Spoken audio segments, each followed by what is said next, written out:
నమస్తే, welcome to స్వతంత్ర. నేను మురళి. ముందుగా హెడ్లైన్స్ చూద్దాం. పల్నాడు జిల్లా మాచర్లలో సిట్ అధికారుల పర్యటన, రికార్డులన్నీ పరిశీలిస్తున్న బృందం.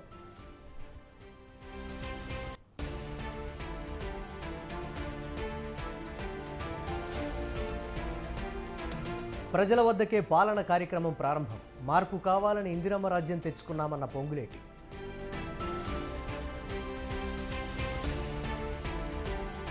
పదేళ్లలో మోదీ దేశానికి చేసిందేమీ లేదు, పట్టభద్రులారా ఆలోచించి ఓటు వేయాలన్న కేటీఆర్.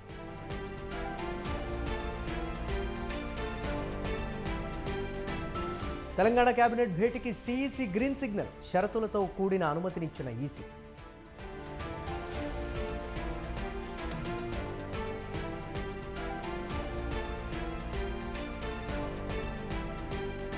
ఢిల్లీలో ఆప్ ఆఫీస్ వద్ద ఉద్రిక్తత, రోడ్డుపై బైఠాయించిన సీఎం కేజ్రీవాల్.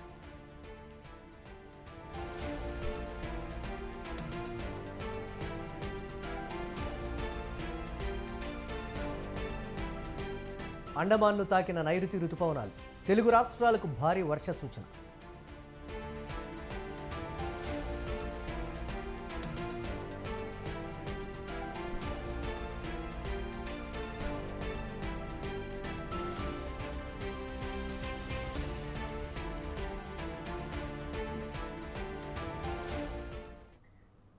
తెలంగాణ కేబినెట్ సమావేశానికి సిఈసి గ్రీన్ సిగ్నల్ ఇచ్చింది. సమావేశానికి సిఈసి షరతులతో కూడిన అనుమతినిచ్చింది.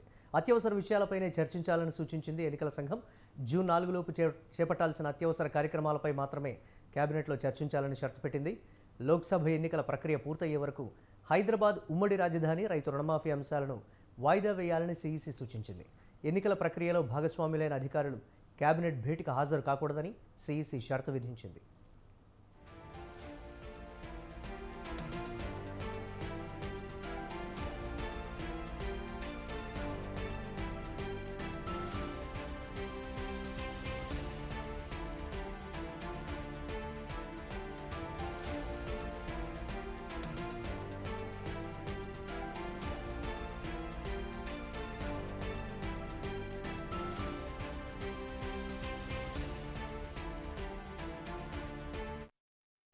తెలంగాణ కేబినెట్ సమావేశానికి సిఈసి గ్రీన్ సిగ్నల్ ఇచ్చింది. సమావేశానికి సిఈసి షరతులతో కూడిన అనుమతినిచ్చింది. అత్యవసర విషయాలపైనే చర్చించాలని సూచించింది ఎన్నికల సంఘం. జూన్ 4లోపు చేపట్టాల్సిన అత్యవసర కార్యక్రమాలపై మాత్రమే కేబినెట్లో చర్చించాలని షరతు పెట్టింది. లోక్సభ ఎన్నికల ప్రక్రియ పూర్తయ్యే వరకు హైదరాబాద్ ఉమ్మడి రాజధాని, రైతు రుణమాఫీ అంశాలను వాయిదా వేయాలని సిఈసి సూచించింది. ఎన్నికల ప్రక్రియలో భాగస్వాములైన అధికారులు కేబినెట్ భేటీకి హాజరు కాకూడదని సిఈసి షరతు విధించింది.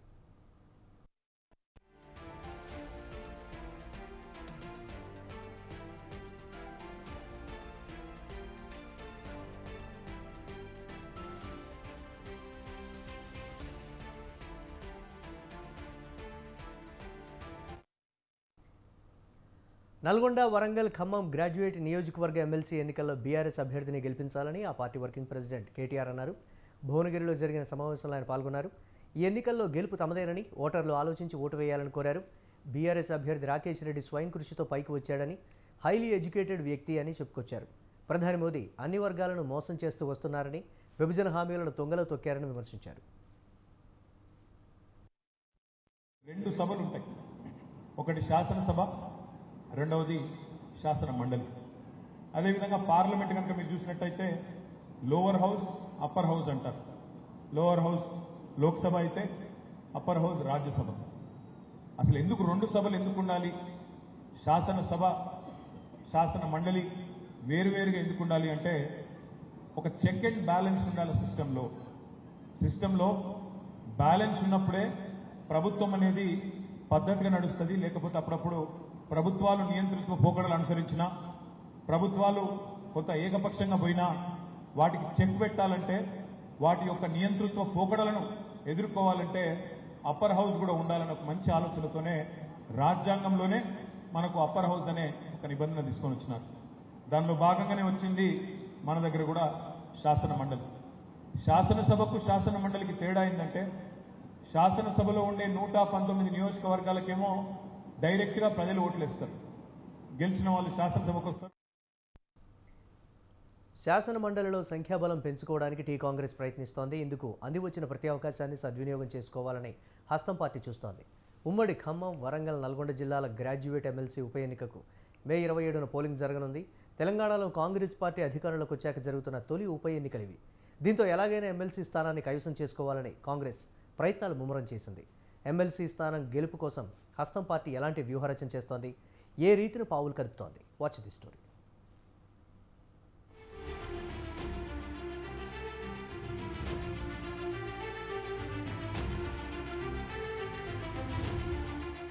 తెలంగాణ రాష్ట్ర అసెంబ్లీ ఎన్నికల్లో కాంగ్రెస్ పార్టీ ఘన విజయం సాధించింది. ఈ విజయంలో విద్యార్థులు, నిరుద్యోగులు సైతం భాగస్వాములే. బీఆర్ఎస్పై వ్యతిరేకత, హస్తం పార్టీ ఇచ్చిన హామీలు కాంగ్రెస్కు విజయాన్ని చేకూర్చాయని చెప్పవచ్చు. రాష్ట్రంలో 65 స్థానాల్లో గెలుపొంది కాంగ్రెస్ పార్టీ అధికారాన్ని హస్తగతం చేసుకుంది. ఉమ్మడి ఖమ్మం, వరంగల్, నల్గొండ జిల్లాల్లోనే కాంగ్రెస్ పార్టీకి మెజార్టీ స్థానాలు వచ్చాయి. దీంతో ఎమ్మెల్సీ ఉప ఎన్నికల్లో పాగా వేసేందుకు హస్తం పార్టీ స్కెచ్లు వేస్తోంది. 3 ఉమ్మడి జిల్లాల పరిధిలో 2 సీట్లు మినహా మిగతా స్థానాల్లో కాంగ్రెస్ ఎమ్మెల్యేలు విజయం సాధించారు. ఈ కారణంగానే ఖచ్చితంగా ఎమ్మెల్సీ ఉప ఎన్నిక గెలవాలని చూస్తోంది.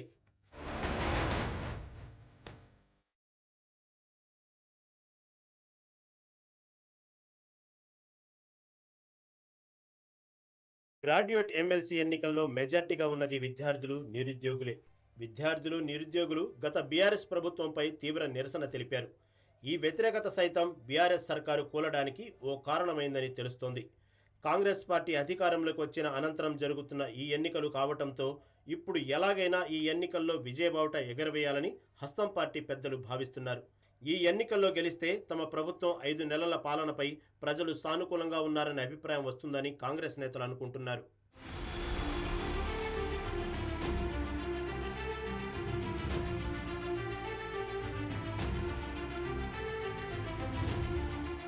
కాంగ్రెస్ పెద్దలు ఇప్పటికే జిల్లాల వారీగా ఇన్ఛార్జీల నియామక ప్రక్రియ చేపట్టారు. సమావేశాలు ఏర్పాట్లు చేస్తున్నారు. దీనిపై ఎప్పటికప్పుడు సీఎం రేవంత్ రెడ్డితో పాటు ఇన్ఛార్జి దీపాదాస్ మున్షి సైతం మానిటరింగ్ చేస్తున్నారు.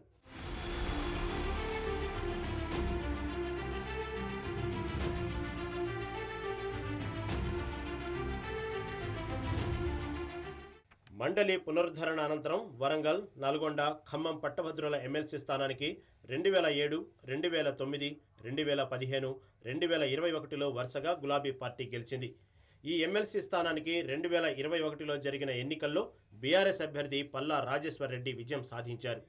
అసెంబ్లీ ఎన్నికల్లో జనగామ ఎమ్మెల్యేగా పల్లా రాజేశ్వర్ రెడ్డి గెలుపొందడంతో తమ ఎమ్మెల్సీ పదవికి రాజీనామా చేశారు. దీంతో ఉప ఎన్నిక అనివార్యమైంది.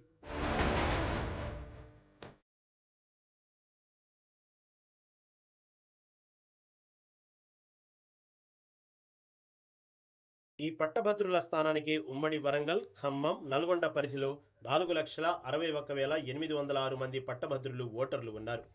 ఇందులో 2,87,007 మంది పురుషులు కాగా 1,74,794 మంది మహిళలు ఉన్నారు. అయితే ఈ ఉప ఎన్నికకు 3 ప్రధాన పార్టీలు ప్రతిష్టాత్మకంగా తీసుకున్నాయి.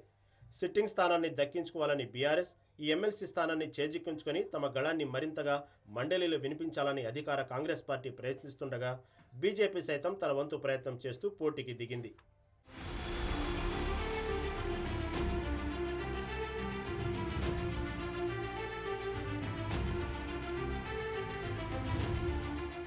కాంగ్రెస్ అభ్యర్థిగా తీన్మార్ మల్లన్న అలియాస్ చింతపండు నవీన్ కుమార్ను నిలిపింది.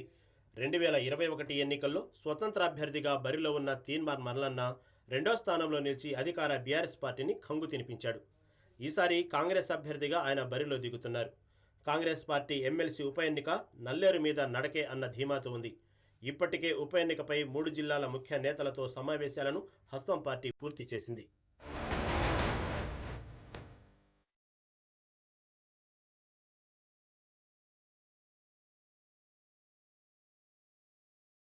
ఇప్పటికే నల్గొండ, ఖమ్మం, వరంగల్ పార్లమెంటు పరిధిలో జరిగిన ప్రచార కార్యక్రమంలో సభలు, సమావేశాల్లో చింతపండు నవీన్ ఎమ్మెల్సీ అభ్యర్థిగా పోటీ చేస్తున్నారని జనాలకు పరిచయం చేశారు. ఇప్పుడు ఎమ్మెల్సీ ఉప ఎన్నికపై ప్రత్యేక దృష్టి పెట్టారు. ఇక ప్రచారంలో భాగంగా రాష్ట్ర ముఖ్య నేతలు కోచింగ్ సెంటర్లలో, యూనివర్సిటీల్లో విద్యార్థులతో సమావేశమయ్యేలా ప్లాన్లు చేస్తున్నారు. ఉద్యోగులను కలిసే బాధ్యతను కాంగ్రెస్ అనుబంధ సంస్థలుగా ఉన్న ఉద్యోగ సంఘాలకు అప్పచెప్పారు. విద్యార్థులు, ఉద్యోగులను కలిసే విధంగా ప్రచారాన్ని ప్లాన్ చేస్తున్నారు.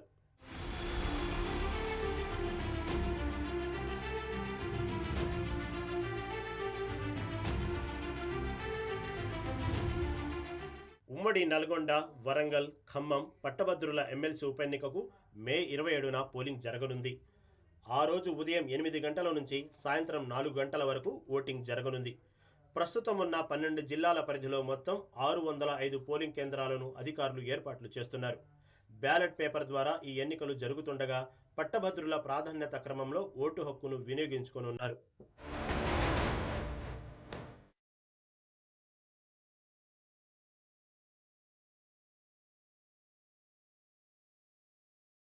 జూన్ 4న పార్లమెంట్ ఎన్నికల్లో పోటీ చేసిన అభ్యర్థుల జాతకాలు బయటపడిన గంటల వ్యవధిలోనే ఈ కౌంటింగ్ ప్రక్రియ ప్రారంభం కానుంది.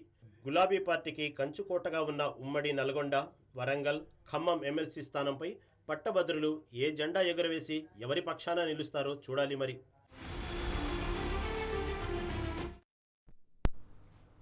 ఖమ్మం జిల్లా పాలేరులో మంత్రి పొంగులేటి శ్రీనివాసరెడ్డి పర్యటించారు. ప్రజల వద్దకే పాలనలో ప్రజల సమస్యలను అడిగి తెలుసుకుంటున్నారు మంత్రి పొంగులేటి. మార్పు కావాలని ఇందిరమ్మ రాజ్యం తెచ్చుకున్నామని అన్నారు. ఇళ్లు లేని ప్రతి ఒక్కరికి ఇందిరమ్మ ఇళ్లు ఇస్తామని తెలిపారు ఆయన. త్వరలోనే అర్హులందరికీ రేషన్ కార్డులు, పెన్షన్లు ఇస్తామని అన్నారు.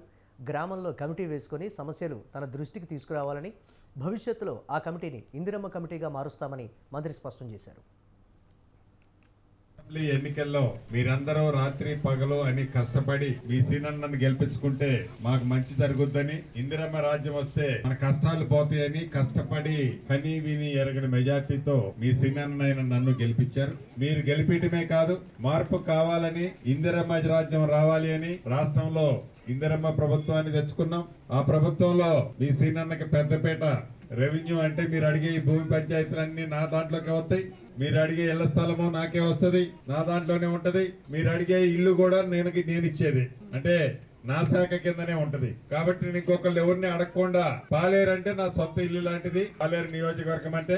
కాబట్టి అవసరాలు ఏవైతే ఉన్నాయో గత ప్రభుత్వం తీర్చిందా తీర్చలేదా అని వాళ్ళ మీద నింద మోపను గానీ, తీర్చే బాధ్యత మీ ఇంటి కుటుంబ సభ్యుడిగా, మీ పెద్ద కొడుకుగా నాదే అని ఈ ఎన్నిక ద్వారా తెలుసు. ఏదైతే గడిచిన అసెంబ్లీ ఎన్నికల్లో మీరు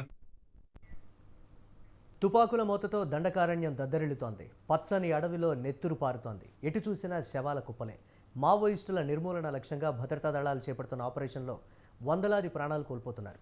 అలాగే గడిచిన 3 నెలల్లో ఛత్తీస్గఢ్ రాష్ట్రంలో జరిగిన ఎదురుకాల్పుల్లో దాదాపు 107 మంది చనిపోయారు. కాగా చనిపోయిన వారంతా మావోయిస్టులే అని పోలీసులు చెప్తూ ఉంటే, ఆదివాసీ సంఘాలు మాత్రం అందుకు భిన్నమైన వాదన వినిపిస్తున్నాయి.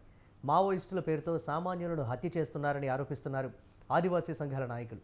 ఛత్తీస్గఢ్లో ఆదివాసీ గ్రామాల్లో ఏర్పాటు చేసిన పోలీస్ క్యాంపులను ఎత్తివేయాలని సుదీర్ఘకాలంగా పోరాడుతున్నారు.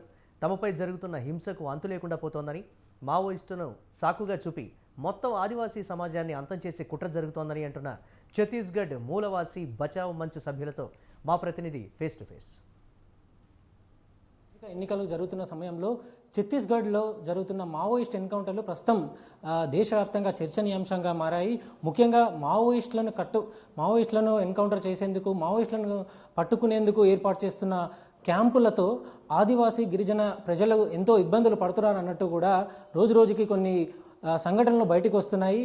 ఇక అసలు ఛత్తీస్గఢ్లో ఏం జరుగుతుంది, అక్కడ భద్రతా బలగాలు ఏర్పాటు చేస్తున్న క్యాంపులతోటి, వాళ్ళు తీసుకుంటున్న చర్యలతోటి అక్కడ ఆదివాసీ గిరిజన ప్రజలు ఏ విధంగా ఇబ్బందులు పడుతున్నారో ఒకసారి మనం అక్కడి నుంచి ఛత్తీస్గఢ్ నుంచి వచ్చిన యువకులని వారిని అడిగి తెలుసుకుందాం.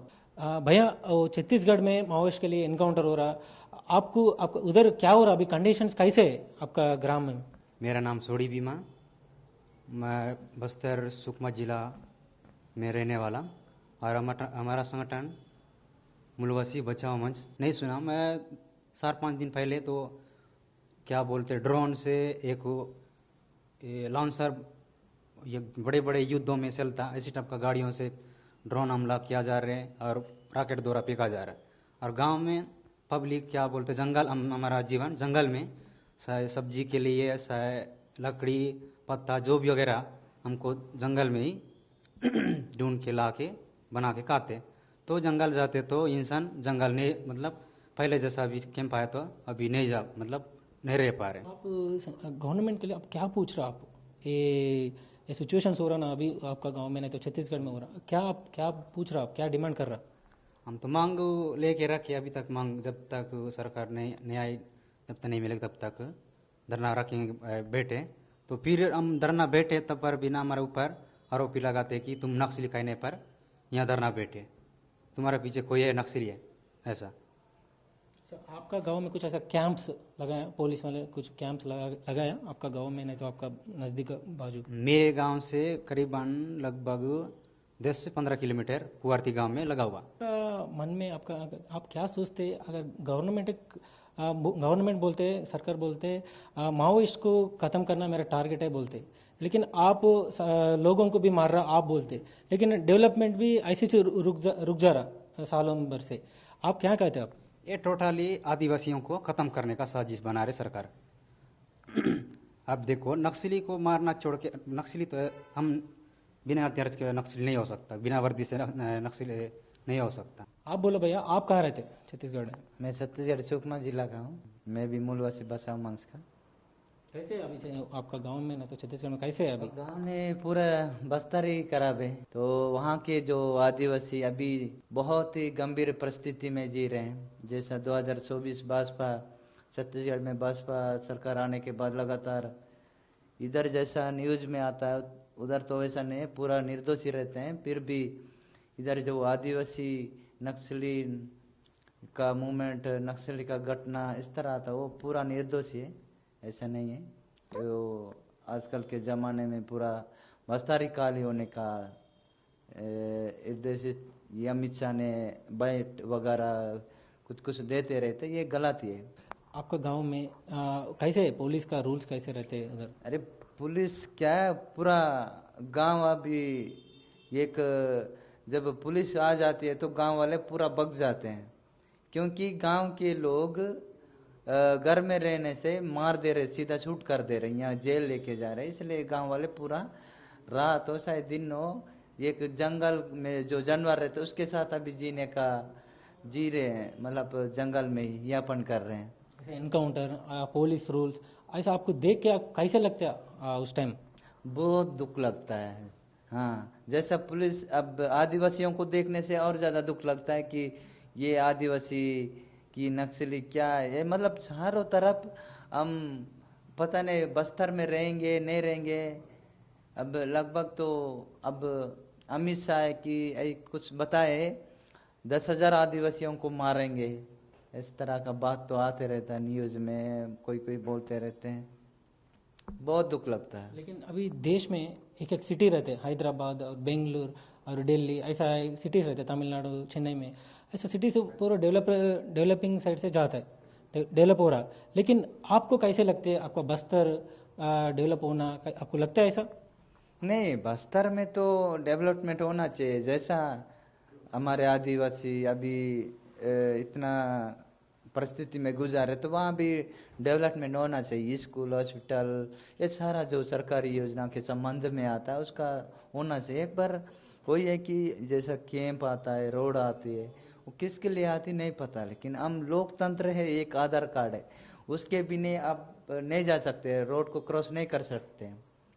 आधार कार्ड के लिए? हाँ, आधार कार्ड दिखाने से ही जा सकते हैं।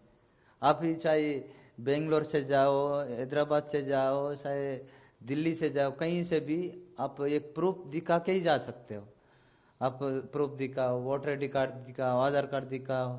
कभी कभी तो बोलते हैं दूसरा, जैसे दिल्ली से कोलकाता से कोई भी आने से हम लोग को इधर आने मत दो, इस तरह का भी बात आते रहता है।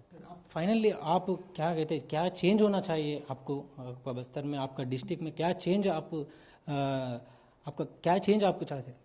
वही है, हमारे आदिवासी लोगों के लिए सुविधा होना चाहिए, और दूसरा कैंप और रोड कैंप को तो बंद करना चाहिए। नरसंहार, अत्याचार, महिलाओं के ऊपर पकड़ना, जेल लेके जाना, ये सारा मुद्दा मतलब बंद होना चाहिए। हॉस्पिटल, आंगनबाड़ी होना चाहिए। और दूसरा है कि ड्रोन हमला जो अभी चल ही रहा है, बम से 10 किलोमीटर 20 किलोमीटर फेंका जा रहा है ना, वो ड्रोन हमला पूरी तरह से बंद होना चाहिए, तभी लोग सुकून रहेंगे, नहीं तो सत्यानाश हो जाएंगे, वहाँ से विस्थापन हो जाएंगे। यही है मांग हमारी। ముఖ్యంగా ఛత్తీస్గఢ్లో జరుగుతున్న ఎన్కౌంటర్ల పేరుతోటి ఈ సంబంధం లేని, అంటే ఆ ఎన్కౌంటర్లతోటి కానీ దానికి సంబంధం లేని అమాయక ప్రజలను ఎంతో మందిని కూడా ఇబ్బందులు పెడుతున్నారు. అదేవిధంగా బడా వ్యాపారవేత్తలకు బిజినెస్ చేసుకునే బడా వ్యాపారవేత్తలకు అక్కడ ఉంటే సంపదని దోచుకెళ్లే ప్రయత్నమే ఇది తప్ప మరో బస్తర్ జిల్లాని కానీ ఛత్తీస్గఢ్లో ఉన్న అటవీ ప్రాంతాలను నివసించే వారి అభివృద్ధికి మాత్రం ఎలాంటి కృషి చేయట్లేదని, ఇది కేవలం అక్కడ ఉండే వాళ్ళని తరలించేందుకు ఒక ప్లాన్ ప్రకారం ఇదంతా చేస్తున్నారంటూ కూడా అక్కడ బస్తర్కి సంబంధించిన గ్రామ యువకులు చెప్తున్నారు. కెమెరామెన్ జానకితో విశాల్, స్వతంత్ర న్యూస్. కాంగ్రెస్ అధికారంలోకి వస్తే రామ్లల్లా మళ్లీ గుడారంలో ఉండక తప్పదని, వారు రామమందిరంపై బుల్డోజర్ నడుపుతారని ప్రధాని మోదీ చేసిన వ్యాఖ్యలపై కాంగ్రెస్ నేతలు స్పందించారు. మోదీ చేసిన కామెంట్స్ను కాంగ్రెస్ జాతీయ అధ్యక్షుడు ఖర్గే, సీనియర్ నేత జీవన్ రెడ్డి, తెలంగాణ మంత్రి పొన్నం ప్రభాకర్ తీవ్రంగా ఖండించారు. రామ్ మందిర్పై సుప్రీంకోర్టు తీర్పును కాంగ్రెస్ మార్చాలని అనుకుంటోందని మోదీ చేసిన ఆరోపణలపై నేతలు మండిపడుతున్నారు. ये किसी भी हद तक जा सकते हैं जी, इनका ट्रैक रिकॉर्ड ही ऐसा है।